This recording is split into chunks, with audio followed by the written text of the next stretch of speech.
예, 속보부터 챙겨보겠습니다. 오늘 오후 2시 반쯤에 서울 서대문구의 서소문 고가차도 철거 현장에서 붕괴의 사고가 발생을 했습니다. 작업자와 행인 등 6명이 매몰된 것으로 확인돼서 우리 소방당국이 지금 구조 작업에 나섰는데 안타깝게도 3명의 사망자가 나왔다고 합니다. 현장에 제 취재기자 나가 있습니다. 이나라 기자, 지금 상황 어떻습니까? 네, 오늘 오후 2시 반쯤 서울 서대문구 서소문 고가대교 철거 현장에서 붕괴 사고가 발생했습니다. 사고 발생 1시간여 만에 구조는 모두 완료됐는데요. 인명피해는 총 6명으로 사망자 3명, 부상자 3명입니다.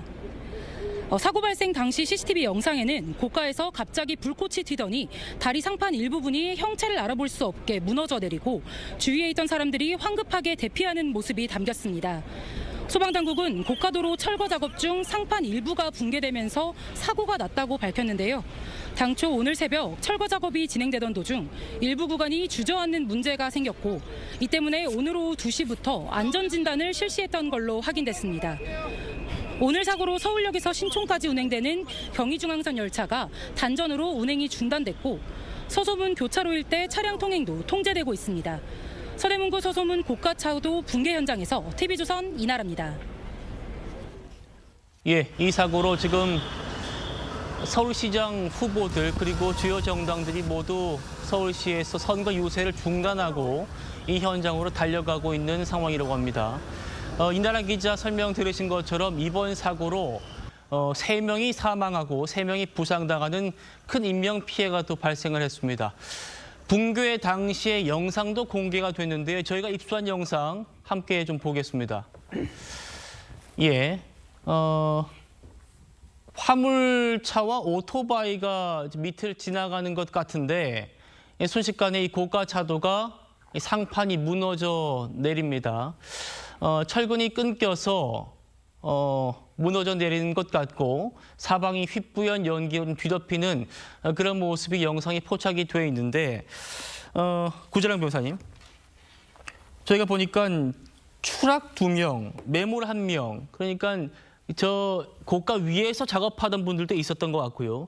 밑에서 계시던 분, 그리고 뭐 지나가던 차와 오토바이까지 지금 이러다 보니까 인명피해 좀 커진 것 같아요. 그렇죠. 그래서 사실 굉장히 안타까운 면이 있는 게 이게 66년에 준공된 시설이기 때문에 오래되었고 그래서 시설에 대한 노후로 인해서 철거에 대한 얘기가 굉장히 오랫동안 진척돼 있다가 작년에 오세훈 시장이 이건 안전을 위해서 철거하는 게 맞다라고 결정을 내렸던 겁니다. 만약에 예. 이게 위에 계속 교통이 흐름이 있는 상태에서 저런 사고가 발생했다면 정말 말로 이렇게 전하기도 어려울 정도의 큰 사고가 그럼요. 났을 텐데 문제는 철거 결정도 맞았고 철거를 하는 과정도 맞았는데 예. 오늘에 있어서의 조치라는 거는 제가 보기에 납득하기는 어렵다. 왜냐하면은 일부 시설이 약간씩 주저앉는 현상이 발견돼서 안전 진단을 하고 있는 상태였다는 거잖아요. 그러면은 위에 올라가서 안전 진단을 하고 있던 작업자의 안전도 보장이 되는가를 확인했어야 될 뿐만 아니라 네. 아래쪽에 통행하는 거에 대해서도 통행을 막았어야 됩니다. 그렇기 때문에 지금 일부씩 주저앉는 거에 대해서 너무 가벼이 여겼던 게 아닌가. 그래서 오늘에 있어서는 지금 시공사에서 안전에 대한 책임을 물을 수밖에 없다. 이거는 사망자가 발생했기 때문에 아마 중대재해처벌법 사안으로서 중하게 다루어질 사안으로 보입니다. 그렇군요. 차 교수님. 예. 저희가 이 구자를 보면서 잠깐 말씀 주셨습니다만 여기 서소문 고가차로 철거가 거의 마무리되던 단계까지 왔었습니다. 한 90% 정도 공정이 끝난 상태에서 이 상태에서 사고가 났기 때문에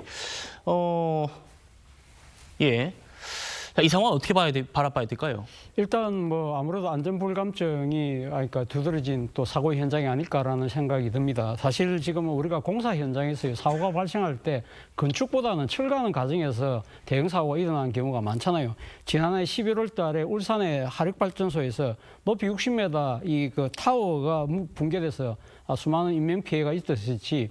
저렇게 오래된 이 건축물 특히 그러니까 이 기간 시설물을 철거하는 과정에 있어서는 도심에서 진행될 경우에는 무엇보다 안전을 최우선적으로 고려를 해서 해야 되는데 예. 그런 부분들에 문제가 있었던 것이 아닐까라는 생각이 듭니다. 일단 뭐 보도를 보면 오늘 새벽 1시 반에서 2시 30분 사이에 슬라브 절단 작업을 했다고 그래요. 슬라브 작업을 하는 도중에 이 단자 치마 현상이 발생을 해서 그 때문에 공사를 일단 스톱하고 오늘 오후 2시부터 안전점검을 실시하는 과정에서 이런 사고가 일어났다는 부분 자체가 사실은 상당한 위험이 내포된 안전점검이었다고 한다면 아까 방금 우리 구자룡 변호사 이야기했다시피 위에서 이 안전점검을 하는 이 근로자들이라든지 예. 밑에 통행하는 부분들에 대한 차단 조치 이런 것들이 반드시 이루어져야 될 부분인데 그런 부분들이 없이 진행되던 부분에 대해서는 뭐 비판을 면치 어렵지 않을까 하는 생각이 듭니다. 예. 자, 윤주진 위원님. 예. 지금 나오는 보도들, 현장 취재 기자들의 얘기를 보면 사실 오늘 이 사고 오전부터 좀 감지가 됐었다는 겁니다. 예.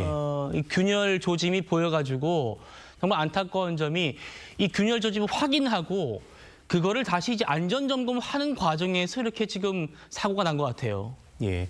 아무래도 이게 시공사 측의 어떤 안이한 대처를 그 문제로 꼽지 않을 수가 없는 상황인 것 같습니다. 이제 얼마나 전문성과 또 그동안의 어떤 이런 시공 경험이 축적되어 있는 기업인지도 한번 살펴봐야 될 문제인 것 같고요. 분명히 이런 위험한 상황이 예견됐음에도 불구하고 일단은 어떤 공사를 중지한다든지 예. 아니면 확실한 인명 피해를 방지할 수 있는 대책을 마련한 상태에서 공사를 했어야 되는 이런 여러 가지 문제들이 있는데 예. 아무래도 좀 안이하게 대처했고 또 제가 이제 듣기로는 아주 그렇게 뭐 우리에게 익히 알려져 있는 시공사는 아닌 것으로 알려져 있습니다. 그렇군요. 그렇기 때문에 이런 경험이 없다 보니까 뭐 별일이 있겠어라고 하는 그런 대처가 나은 참사가 아닌가 하는 아쉬움이 있습니다. 예, 균열이 확인이 됐고 오전에 이거를 안전 점검하는 와중에 붕괴 사고가 났다. 안전 점검을 하려면 당연히 그 밑에 작업자가 있는지 지나가는 사람이 있는지 그 위에 또 작업을 하는 노동자가 계시는지 이런 것들을 확인을 하고 점검을 해야 되는데 이 점검 과정에서 붕괴 사고가 일어난 겁니다. 자, 권지웅 네. 의원님, 일단 지금 서울시장 후보들 즉각 선거 유세를 멈추고 현장으로 지금 달려가고 있다는 소식 전해지고 있습니다. 네, 일단 저렇게 하는 것은 바람직해 보입니다. 예. 그러니까 선거 유세나 이런 것들도 중요하겠지만 선거를 하는 이유가 사실 시민들의 안전, 좀 더 안전한 공간을 만들기 위해서 선거를 하는 거지 않습니까? 그래서 무엇보다 여기에 이제 사회적 역량을 집중함으로써 수습이나 아니면 재발 방지를 위한 어떤 진단이라든지 이런 것들에 집중할 수 있도록 하는 게 바람직한 것 같고요. 그럼요. 그러니까 중대재해처벌법이 만들어졌음에도 불구하고 그래서 아마 사업장에서도 꽤나 이런 일이 벌어지지 않도록 조치를 했었음에도 불구하고 이런 일이 계속 반복된다고 하는 것은 좀 구조적으로 달리 봐야 될 부분이 있지 않을까 싶습니다. 제가 듣기로는 중대재해처벌법이 시행된 이후에도 사실 실형이 판정된 경우가 별로 없는데 그게 사실은 사고가 일어난 다음에 조기에 이제 예를 들면 사법 조치를 할 수 있는 증거들을 확보하는 프로세스는 이게 아직 완비되지 않았나 봐요. 그래서 그런 것들을 좀 보완하는 계기까지도 좀 이어졌으면 좋겠습니다. 알겠습니다. 왜 이런 사고가 난 건지 정말 우리 한국 사회의 구조적인 부분의 문제는 없는지 이런 다각적인 분석들 저희가 좀 더 취재를 해서 보도를 해드리겠습니다. 그리고 실시간으로 들어온 속보들도 하단 자막을 통해서 또 전해드리도록 하겠습니다. 예, 조금 전 서울 한복판에서 벌어진 붕괴 사고 속보부터 챙겨봤고요. 저희가 준비한 소식으로 이어가겠습니다.